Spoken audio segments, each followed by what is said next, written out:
Now, from Washington, D.C., Raymond Arroyo. A warm welcome to all of you joining us in the United States and the world over. This week, we thought we'd bring you a few encores of some of our best interviews of the first half of the year. Ever wonder where the male role models have gone? Author, columnist, and radio personality Eric Metaxas joined us to discuss manhood and his latest book, 7 Men and the Secret of Their Greatness. And later, my exclusive interview with actor, director, musician, and philanthropist Gary Sinise. We talked about his work on behalf of our nation's veterans and first responders. And finally, we'll bring you the story of a true American hero, priest, soldier, and posthumous recipient of the Congressional Medal of Honor, Father Emile Capon. Roy Wenzel, author of the book The Miracle of Father Capon, and a former POW and friend of Father, Mike Dow, will join us to tell the story of this amazing man. As always, I want you to be part of the program. You can always drop us an email about anything you see tonight at worldover@EWTN.com. Now let's get right to it. My first guest has written New York Times best-selling biographies of William Wilberforce and Dietrich Bonhoeffer. He's also a radio commentator for Breakpoint with 8 million listeners on 1,400 stations. He was here recently to talk about the importance of male role models and the apparent lack of them in today's cultural landscape. He also talked about his book, 7 Men and the Secret of Their Greatness. Here is my conversation with Eric Metaxas. Eric, let's talk for a moment about this book, which really is a meditation on manhood. Why were you moved to write this book at this moment? Well, I mean, it seems pretty obvious. Most thinking people know that there's a crisis of manhood in our culture. Think about 40 years ago, 50 years ago, 70 years ago. If you said, be a man, people had a sense of what it meant to be a man. Today, because of, our sort of politically correct culture, we don't really even talk about that. What is a man? How is a man different from a woman? What is a man supposed to aspire to?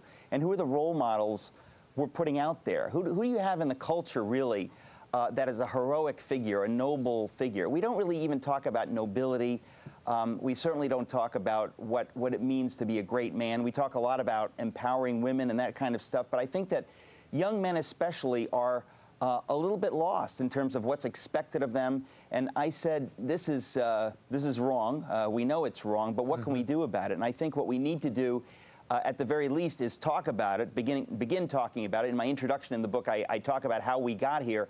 But then I talk about, then I have 7 heroes, 7 great men. That's why the book is called 7 Men, who I think are God's idea of a great man. And I said one thing we need to do is get these stories of great men, real human beings who lived, out there so that people can begin, young men especially, but all of us can see this is a great man and what makes him great. Now, Eric, in highlighting these 7 men, what do you see as the unifying factor here? What ties them all together? I mean, you have every one, and we'll run through some of them, from John Paul II to Bonhoeffer to Jackie Robinson. What ties them all together in your mind? Aside from the fact that they're all men. Yeah, well, aside from nothing I can think of, Raymond. That's it. That's it. No. Actually, it's interesting because it's a pretty subjective list. I mean, there's so many others that I might have chosen. Why did I choose these 7 specifically? Each of them had, as part of his life, not only a faith, a deep faith, but there's a place in each of these lives, at least one, where he did something profoundly sacrificial, where he did something noble and heroic, where any sane person would say, no, no, no, don't do that. You don't need to do that. And he said, yes, I'm going to do this. I'm going to do the right thing because it's the right thing, because God calls me to do the right thing. So really noble, sacrificial acts. I mean, you think of, in the case of Jackie Robinson, he gave up the right to fight back. Now, anybody would say, of course you have the right to fight back. I mean, people are going to be calling you these things and spiking you with their spikes and treating you like scum. You, as a man, you have the right to fight back. But he said, no, the Bible says, Jesus says, turn the other cheek and do not repay evil. And that I know that in order to accomplish this great effort to integrate baseball. This is going to take sacrifice on my part. I will do this for untold young men who are going to follow me. I'm not going to get anything out of this, but I'm going to do it because it's a noble calling. And what he did was heroic. Most people don't know that Jackie Robinson was a profound Christian, a man of prayer who was on his knees every night asking God for strength. People don't know that. That doesn't really come out so much in the movie at all. Yeah, and you were very critical, I know, people of the need to know the story. 42, because it sort of minimized the faith. Yeah, it's a funny thing. I mean, I could talk on both sides of the issue. In other words, compared to a lot of Hollywood movies, okay, there's some faith in it. But compared to what it could have been, oh my goodness. I mean, think of Chariots of Fire. You know, it's rare that Hollywood gets it right and says that faith is at the heart of a man's noble sacrifice. In the case of Eric Liddell, another one of the men in my book, the subject of Chariots of Fire, what does he give up? Well, his great sacrifice is he says, I will not run on the Sabbath. In those days, as a Scotsman, as a Presbyterian, very dedicated to God. His parents were missionaries. He said, I will not run on the Sabbath. And, you know, most people said to him, are you crazy? You're going to win a gold medal. You are the odds-on favorite to win a gold medal. Scotland has never gotten a gold medal. It's the 1924 Olympics. Come on, Big God will overlook it. He said, no, I will not. He said, I'm going to honor God, and whoever honors God, God will honor him. I mean, you talk about faith, you talk about courage, and then you talk about sacrifice. I mean, it's not easy to give up a pretty much guaranteed gold medal. So that story is, of course, in the movie Chariots of Fire. The faith element in Chariots of Fire is pretty much at the forefront. In 42, they really minimize it. And in Amazing Grace, which was affiliated with my Wilberforce book, as good as that movie is, and it's a good movie, just like 42 is a good movie, but the faith element, it's not there. And I said, people really need to know the faith of these heroes. Wilberforce, same thing. In this chapter, I talk about his conversion and how his faith was the fire that led him to do what he did. Incredible sacrifice, a whole lifetime of sacrifice. So each of the men in this book really sacrificed something, and that's a very powerful thing to tell young people especially. Now, Eric, as an evangelical author, some are saying it's a bit unorthodox, if you will, for you to highlight the life of Karol Wojtyła, Pope John Paul II. Why were you drawn to him? And what do you think he exemplifies? What does he have to teach men today? Well, I mean, first of all, I think it would be a crime and a sin not to put at least one Catholic in this book. I mean, I'm a huge fan, as you already know, otherwise you wouldn't have me here. I'm a huge fan of the Catholic Church. I am following in some ways in the footsteps of the seventh man in this book, Chuck Colson, who launched Evangelicals and Catholics Together with Father Richard John Newhouse. I just was part of the Colson Center awarding the Wilberforce Award to Cardinal Timothy Dolan just a few days ago. I saw that. I have huge respect for the Catholic Church, and I believe with the HHS mandate and religious freedom that we have got to be linking arms and fighting together for religious freedom in America. So I'm an extremely pro-Catholic, non-Catholic, and I would say that you know, there's no way that you could not think of John Paul II as great. Now, each of the men in this book is a man, which means he's flawed. So you can say, well, he did this wrong, he did that wrong. That's fine. That's kind of the point, is that just because, you know, Jesus is not in this book, but there were men who have lived whom Jesus would tell us, look at that life, study that life, because there was someone who, with brokenness, was able to be great. And John Paul II is one of the greatest examples of a human being who had tremendous adversity. When you think of what he went through, losing his mother at an early age, losing his father at age 20, living through communism, they despised Christians, they despised the Catholic Church. He in the midst of this difficult situation, nobly clings to his faith and was a man of prayer. People don't know what a great athlete he was, what a genius he was, a playwright, a philosopher. This is a great man. And then at the end of his life, I think the one thing that I thought of that I wanted to tell more than anything was that here's a man at the end of his life who he gets Parkinson's. And he lives out what he was saying constantly, that we are not what we do. You could be in a vegetative state. You could be an embryo in the womb. You're created in the image of God. And so you have dignity because you're created in the image of God. And at the end of his life, when this incredible athlete was laid low by Parkinson's and could barely speak, he was a picture of what he had been preaching about. He practiced what he preached, and he spoke out against destroying embryos for stem cell research that, you know, they claimed could cure Parkinson's, and he had Parkinson's.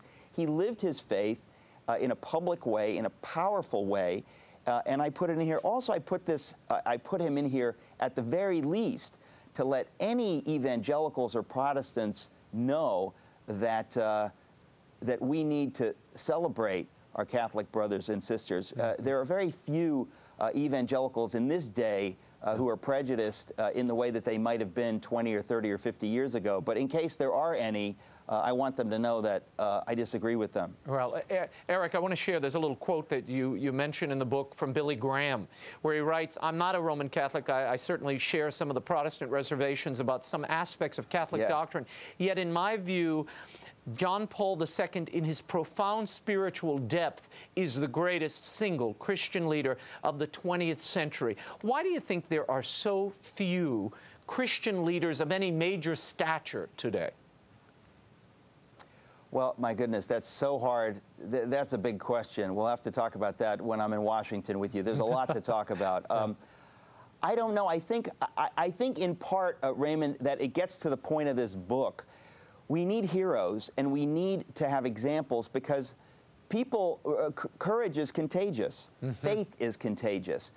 Manliness, God's idea of manliness. I'm not talking about machismo. I'm talking about God's idea of noble manhood. It's contagious. When you see it as a man, you want to be like that. And I think that the more people will step out in faith and be courageous figures, especially in public life, the easier it is for young men to aspire to that. And again, that's why I wrote this book. I said, we need to have examples. First of all, there are plenty of people who've never heard of some of these people in this book. And I said, you need to know who these people were. You need to know that faith was at the heart of what they did. And you need to know this is God's idea of what it is to be a man. And by the way, that's kind of the idea of manhood that we want to pick up. Not the debased idea of manhood that we're getting from the culture, which is either the false, you get two false choices, right? You either can be sort of a macho, chest-beating jackass, you know, sort of a ball-spiking, showboating, me narcissist, or you could be somebody, on the other hand, who's kind of, who says, well, there's really no difference between men and women, so I'm a metrosexual, I've transcended that. Well, according to Scripture, God created us male and female, and he did that for a purpose. He wants men to be men, but he wants them to be men in the sense that his idea of manhood, which is this nobility, strength used in the service of others. You know, these are ideas, as I said, they're not talked about in the culture. We're not getting a lot of examples of them, so I said we kind of need some, and I think that will lead others to want to be that way. And these are sort of, I should just tell people, these are sort of cliff notes on these lives, and it focuses on the major crises that these men faced at their various moments in history, and how, via their faith and their inherent maleness, manliness, were able to overcome their times and the crisis they faced. It's not only, I think, informative and historically important, but it's inspirational, and it gives us something to shoot for. I would be remiss if I didn't mention our friend Chuck Colson. You mentioned early on Father Richard John Newhouse and Chuck Colson launched Catholics and Evangelicals Together, that major effort which continues today. He, of course, the founder of Prison Fellowship, and had his own major conversion. I want to play a little clip of Chuck Colson. He appeared on the show with his daughter and talked about his grandson, Max, who is autistic and had a profound impact on his life. I'll play this for you. I want your reaction, Eric. Of course, you knew Chuck very well and worked with him. He was a mentor. Listen to this, Chuck Colson. How has he changed your view of people with disability and your own faith? Well, I took people with disability for granted. I now realize that this is the sentinels on the front lines of the defense of life in our culture. Because when you look at people like this and say, they're of no use to society. No, they're of tremendous use. God will take things which we think are foolish and base, and he'll use them to shame the wise and the mighty. And he's done that with Max. He's done that repeatedly. And in my life, he's changed me completely, because I've learned something. Everybody's always had to play to my side, my interest, because I've always been the guy on top and rushing to the success. With Max, he's humbled me. I have to get down on the ground and reach him at his level. I have to get inside of him. It's been wonderful. But I've also seen, in the way Emily has sacrificially given her life, exactly what Jesus talks about when he says, if you really love one another, you'll give yourself for them. And you have to, this is agape love. It is self-denying and self-giving in its totality. And Max has the same thing. Max will love you unconditionally. Your reaction, Eric? Well, first of all, I'm going to get choked up hearing his voice. I love him so much. I miss him. He just died just a year ago. Yeah. Just a few days ago, I was with his widow, Patty Colson, and with Emily, his daughter. Sure. We were together to give Cardinal Dolan the Wilberforce Award, so just a few days ago. But Chuck, you know, just what he said about self-sacrifice, that's the agape love of Jesus. That's the love of the New Testament. That's what it means to be a Christian, is to give of oneself. And I saw that in Chuck's life. I mean, he was a guy who, you know, he lived for himself until God humbled him through Watergate. He gives his life to Christ. Everything changes. He goes into prison, and he somehow makes the connection that it's about these people. It's about the least of these. It's about those who suffer, those who are incarcerated. It's about those with disabilities. That's what it is to be a Christian. Jesus was trying to get us to see that. And of course, it goes against our flesh. It goes against our sin nature. Chuck lived it. And his sacrifice, in the book, I tell the story where he was offered a plea bargain. Same kind of thing. Everybody with a brain said, you've got to take this. You'd be insane not to take the plea bargain. He said, no, I will not. I won't lie. I serve a God that says, thou shalt not lie. I'm not going to lie. I'm not going to say I did something to get a plea bargain to get out of going to jail. And a couple of other things he did. He also sacrificed the rest of his life. Most people say, don't go back to prison. Forget about it. Be like Martha Stewart. You know, just don't even think about it. Just march on. Yeah. He said, no, I'm going to go back. I can't forget those men. Every one of the men in this book is a hero in that sense. And we need, a part of the reason I wrote this book, and I talk about this in the introduction, is that we need heroes and we need a sense of the heroic, especially for young men. Young men are craving noble, heroic things to shoot for, some grand thing to shoot for, to live for. We're not really offering that in our culture, in our debased culture where people are playing video games. We need to give young men something great and heroic to shoot for. We need to give them heroes. Every one of the men in this book, George Washington all the way up to Chuck Colson, the last man in the book, are heroes. Chuck, by the way, I always like to say this, I told his widow and Emily the other day, that when Chuck was on his deathbed, I said he's going to be the 7th man in this book. And he bumped Lincoln. Lincoln would have been in the book, but Chuck bumped him because he had, you know, there are no living people in the book. But I said when Chuck was passing away, well, that's the last thing he needs to qualify, so he's in the book. No, he was a great man, and so are you. Eric Metaxas, thanks so much for coming on the program. We'll talk to you soon. You can read Eric's columns at ericmetaxas.com, and his book, 7 Men and the Secret of Their Greatness, is out now from Thomas Nelson. It's available at bookstores everywhere and online at the usual outlets. When we return, actor and director Gary Sinise joins us to talk about his work on behalf of the nation's veterans and the faith that inspires it. The World Over Live continues in a moment. Stay right there.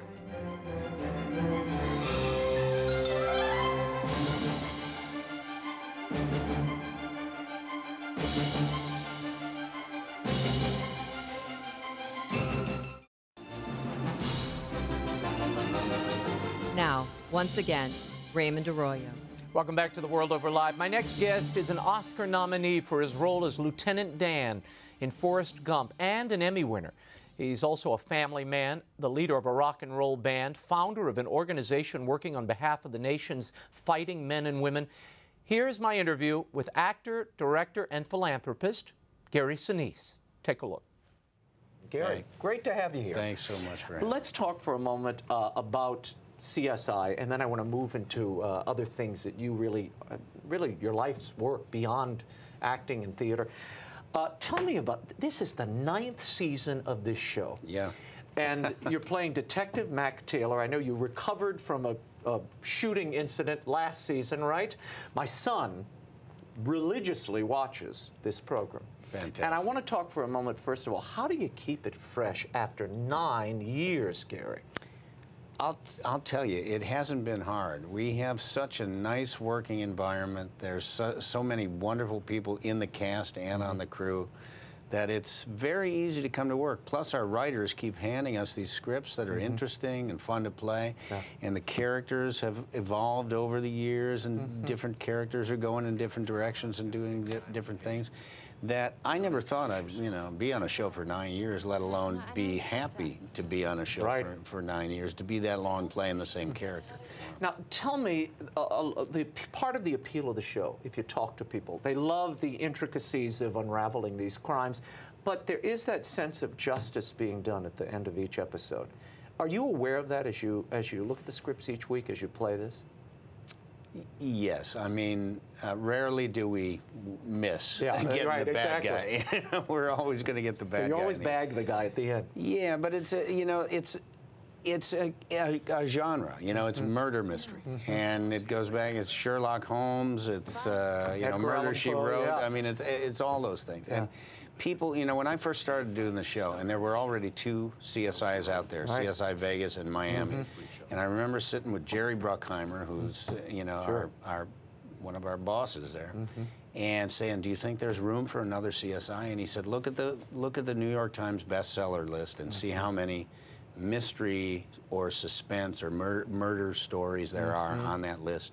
People just love." The whodunits, and that's what our show Can't is. get enough of it. I want to switch gears for a moment and talk about your faith, because I want to use this as a predicate for the amazing work you've done on behalf of veterans, first responders, and the men and women of the military that I've seen over the years, not only here in Washington, but on bases all across the world. In 2004, you are shooting a movie in North Carolina, and Hurricane Hazel is bearing down on you. You're in the car with your wife, Maura, and she says what to you? I was shooting a movie, and they wrapped us that day because the hurricane was coming in. Moira had just gotten there with our kids that morning to be with me on the set, and I said, "Honey, guess what? They just wrapped us. We're getting in the car. We're going to drive to Charlotte so that we can get on a plane." We had to rent a car to get out of there. And we're in the car, and the hurricane is coming behind us, and it's raining. The rain is pouring down, thunder and lightning. We're trying to escape the hurricane, and she turns to me and says, "I'm going back to the Catholic Church. My mother was Catholic. She left the church. I want to go back to the Catholic Church." And I looked at her, and I went, "Really? Really?" What are you talking about? I want my kids to go to Catholic school and everything. And it just kind of came out of nowhere. Not for me, mostly. For her, she'd been thinking about it a little bit. She just did Playboy of the Western World, this wonderful Irish play. She played a Catholic in that. She'd been thinking very heavily about her faith and just where her life was. And she turned to me and said that. And all I knew, I've since become a Catholic. But all I knew was from my guilty Catholic friends who told me the stories of being going to Catholic school, going to Catholic school, and these are dear friends of mine. And I said, "Really, you want our kids to go to Catholic school? We live across the street from a public school. Why should we?" Why do you want to take them to the Catholic? We got to drive 20 minutes to get to the Catholic school. But she said, "Yeah." And she went through the RCIA program, everything, 2 years and everything. And I remember I was doing One Flew Over the Cuckoo's Nest in Chicago. And I arranged to have the weekend off that she was going to be confirmed and everything was going to happen after a 2-year process. And I flew back and saw her go through that. Our kids were all there, and they started going to the little Catholic school in our neighborhood. And for me, it just, I wasn't resistant. I was I just didn't know because I had not thought about. You weren't raised in any faith I was not raised in any particular faith. Was there a moment? Was there something where the scales fell and you said, all kinds of moments for me. I mean, the Catholic school and the Catholic Church became such an important part of our family and what we were doing at the time. We were going through some difficult things, and her leading us in that direction was like the perfect thing for us. I mean, just a very, very special and wonderful thing for our family. Just extraordinarily beautiful, really. I mean, and then we just went, and I just fell into it and kept going with it. This one sees, or I have seen for a long time in your work, particularly your philanthropic work, your charitable work, and the amazing time you spend with the veterans and the returning veterans, an almost evangelical zeal. And I thought for a long time, I wonder if Gary is Catholic, is there a religious faith there? How much do you attribute that commitment? You know, they did a movie about your band, Lieutenant Dan for the Common Good, and I thought, wow, that's an interesting take on this. They named it that. I really feel that I'm kind of called to do this in some ways.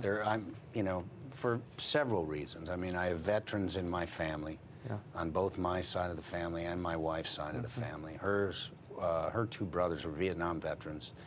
What happened to our Vietnam veterans was pretty shameful when they came back from war, and very difficult for them. And after September 11th, after I played Lieutenant Dan in the movie Forrest Gump and got involved with Disabled American Veterans Organization and everything, I just felt that there was a purpose for me in this area of taking care of our defenders. And I know part of it is a calling.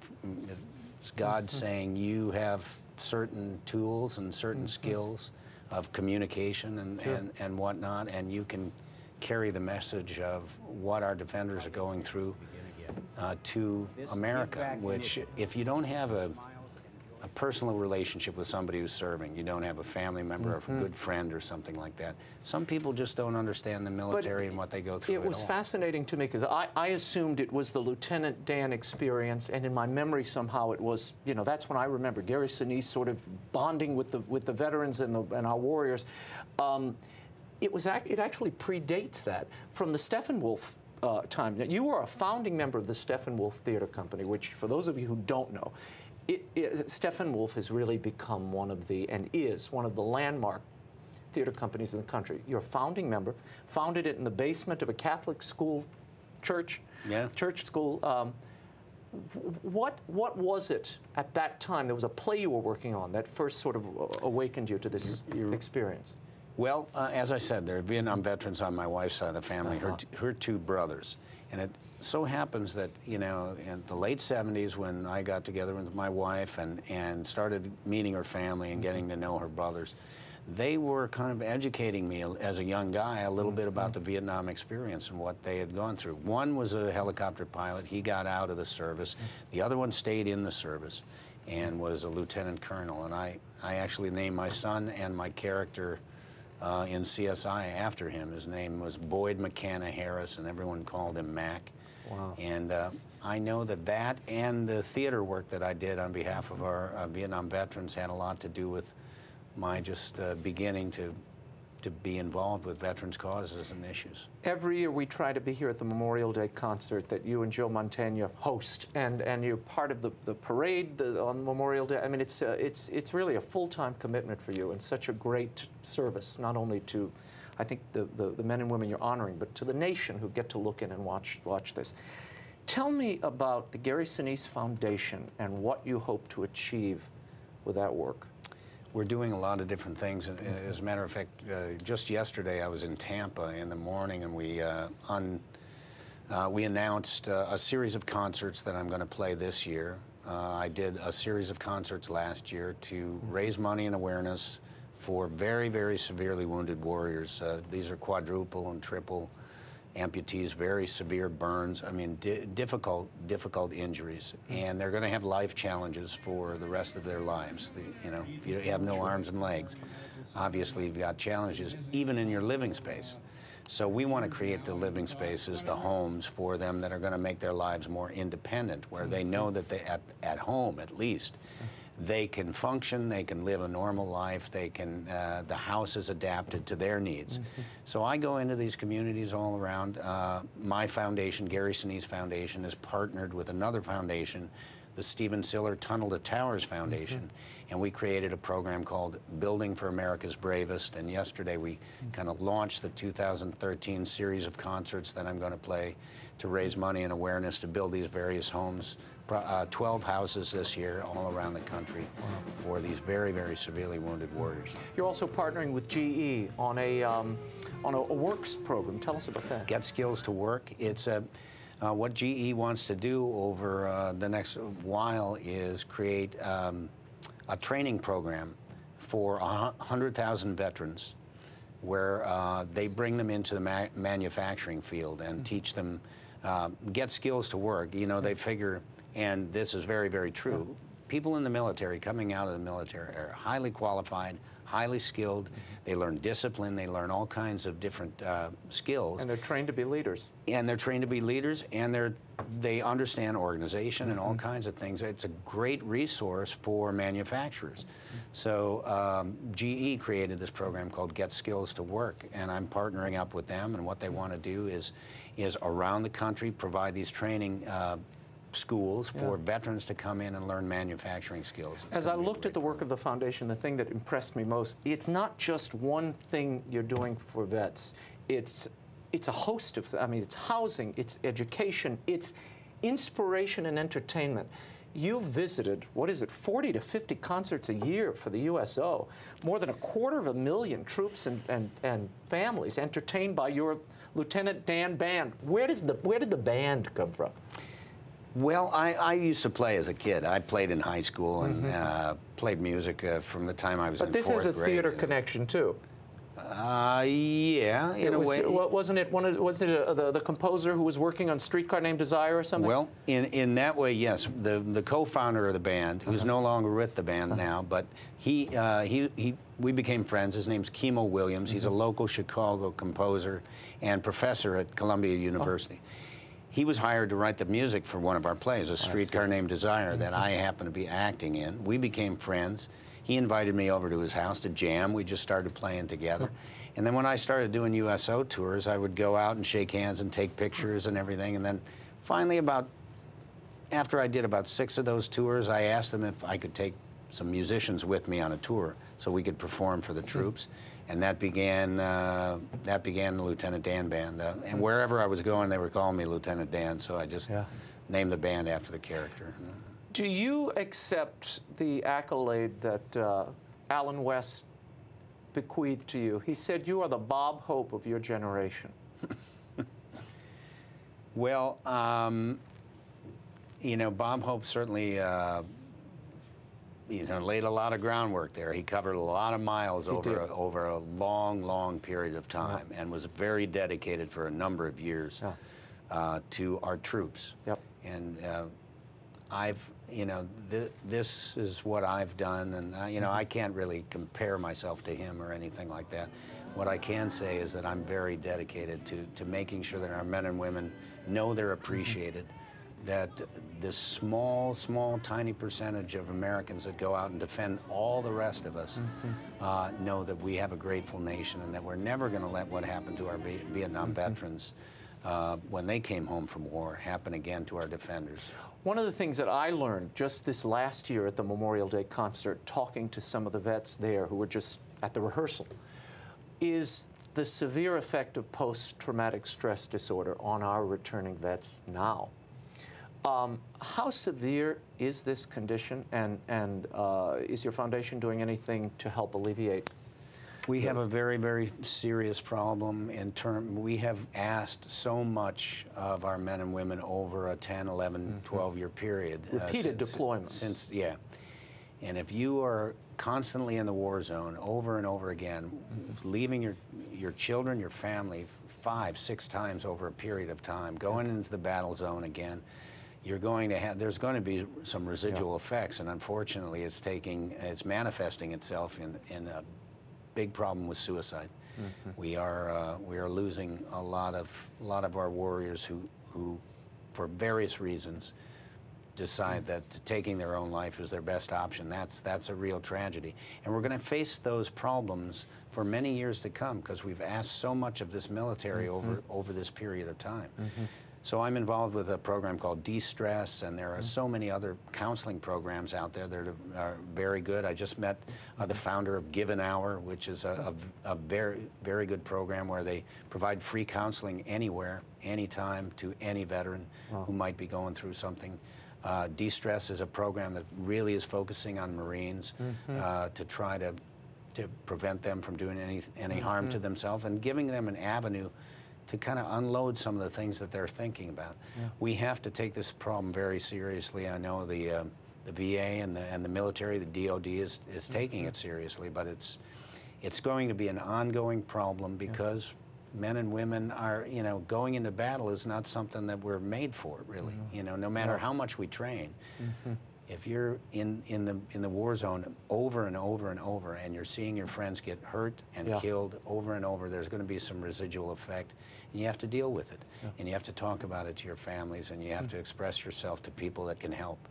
Gary Sinise, thank you so much for being here. Such a pleasure, It's my and pleasure. we will be watching your great work. I hope you come back. Thank you. You can find more about Gary and the work of the Gary Sinise Foundation by visiting his website, GarySiniseFoundation.org. Coming up, he was recently awarded posthumously the Congressional Medal of Honor. Father Emil Capon exemplified sacrificial concern for others. Roy Wenzel, Mike Dow, and Bob Wood will introduce you to a heroic chaplain when The World Over Live continues. Stay right there. I'm told that in their darkest hours in the camp, in that valley, these men turned to psalm. As we prepare for the presentation of the Medal of Honor to Father Capon's nephew Ray, I want to leave you with the words of that psalm, which sustained these men all those years ago. Even though I walk in the valley of the shadow of death, I will fear no evil, for you are with me. Your rod.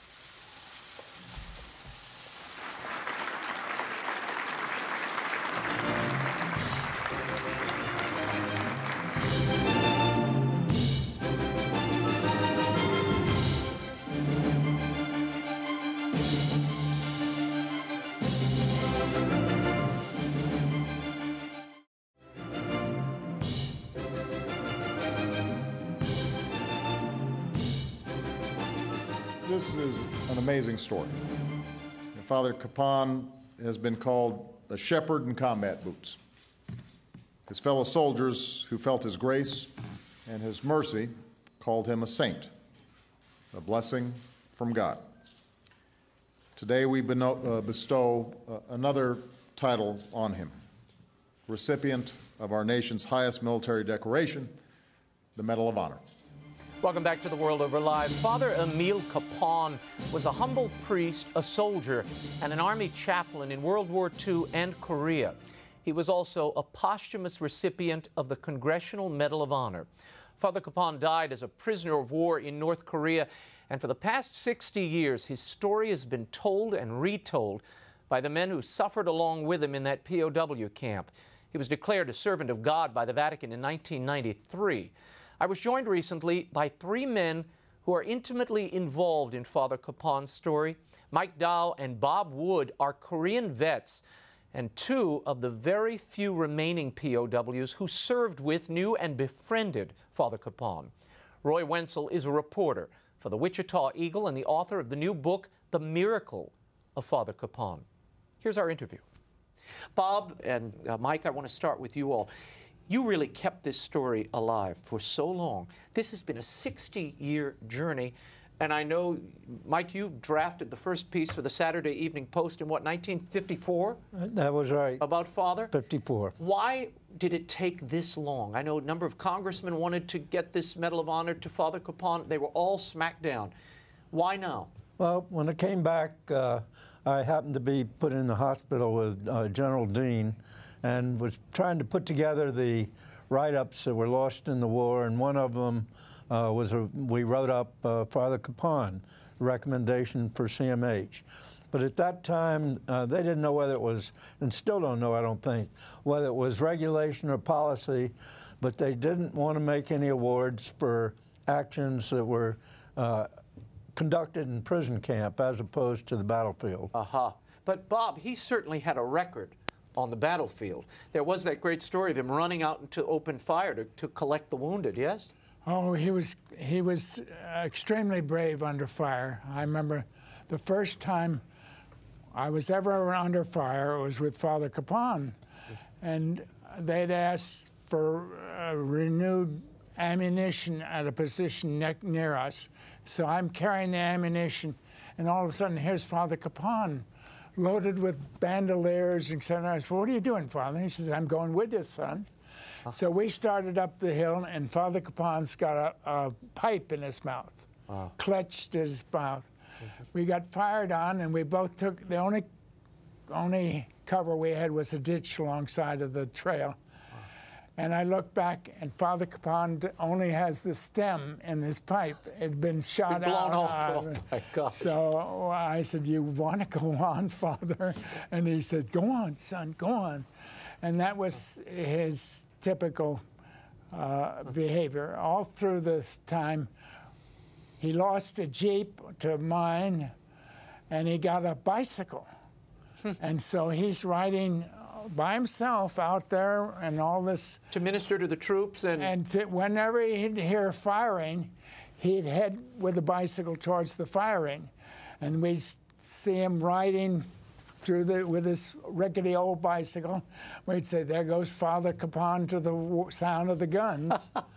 And he was marvelous in that regard. He had great courage. Mike Dow, tell me how you first met him, because you were not part of this battalion that Bob was a part of. No, but they put, what happened is they put the survivors of a perimeter that was set up in the 1st Cav in this, well, they came to the schoolhouse that we were put in when we were captured. In that perimeter, volunteering to stay behind was Father Capon, taking care of the wounded there. He and a doctor, Doc Clarence Anderson. And so he hitched up with us that night in that schoolhouse. I didn't meet him that night, but Chinese were doing everything to break down the leadership and telling the GIs you don't have to pay any attention to your officers.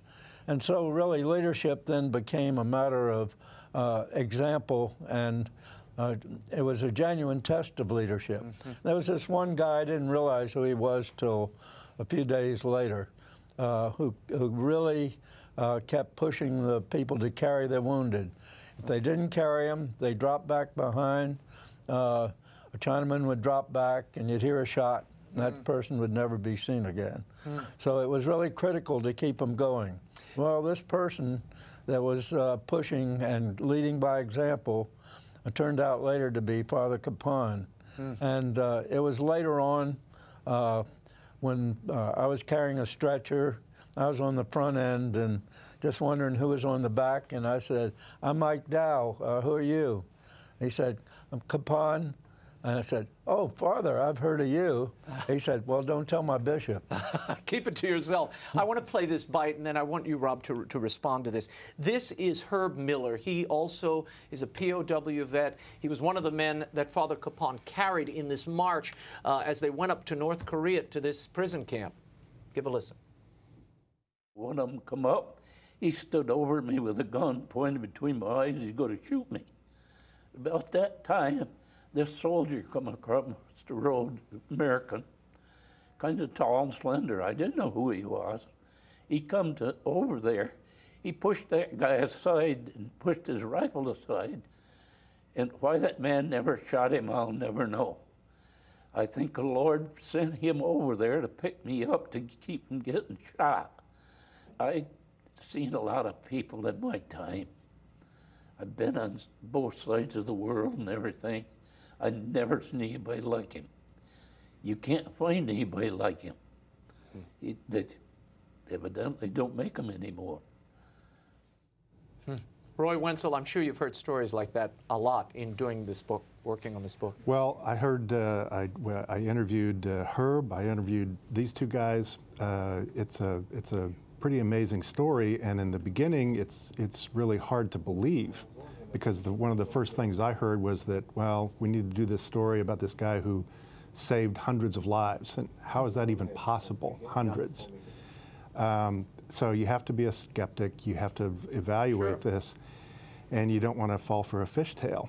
But the more I heard these guys talk, they not only said, yeah, he did that, but they explained how. And it was this incredible combination of the kind of leadership by example that Mike was talking about a minute ago. It was the daring that Bob was talking about. But it was also this kind of, he had already ingratiated himself with the troops in that regiment because he was the guy who was always helping everybody. Mm-hmm.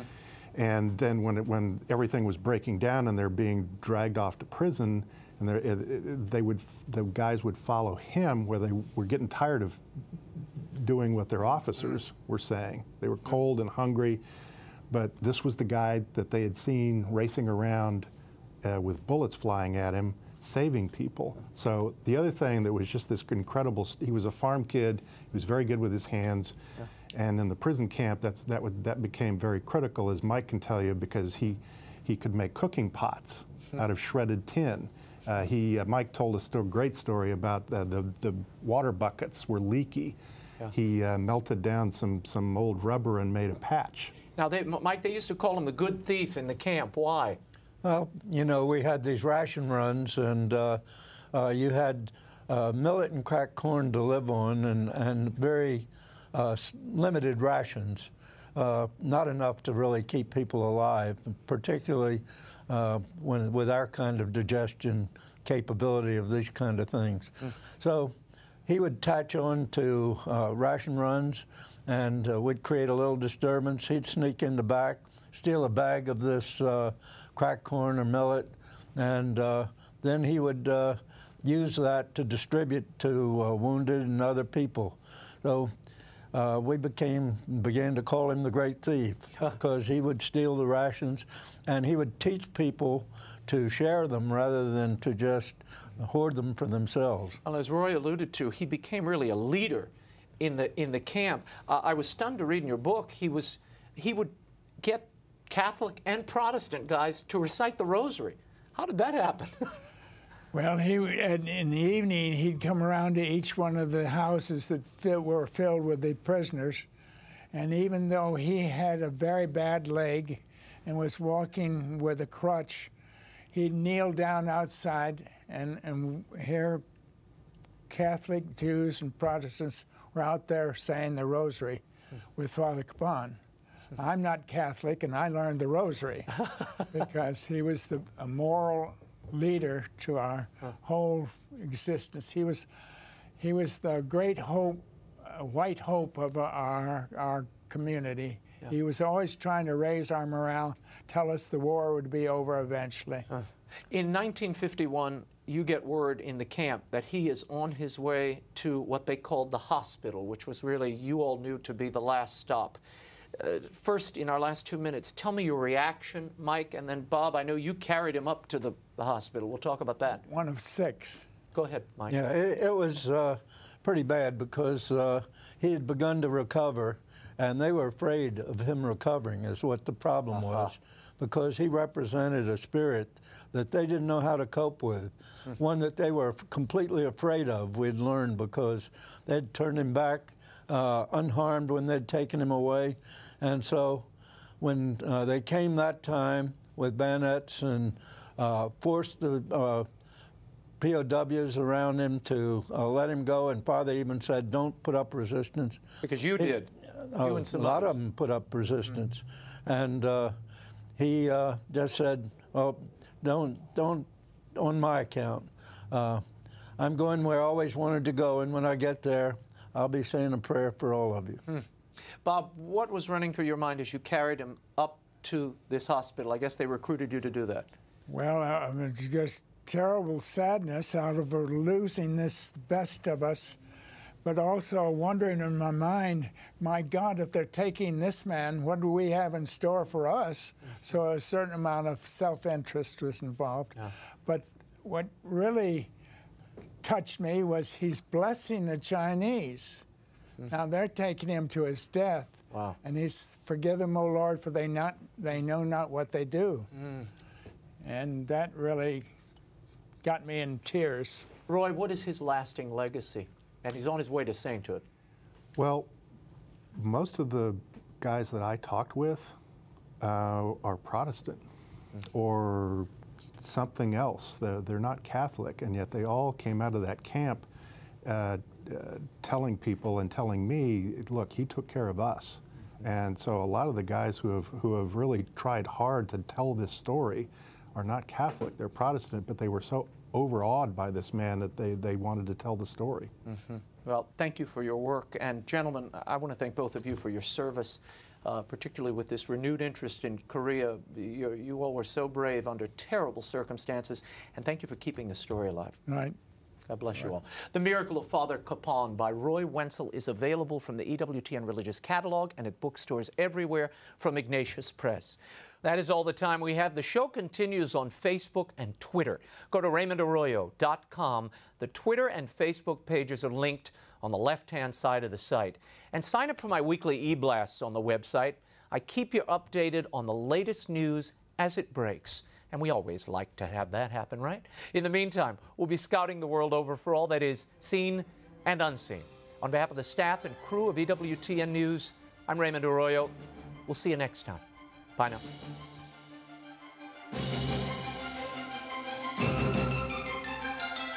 now.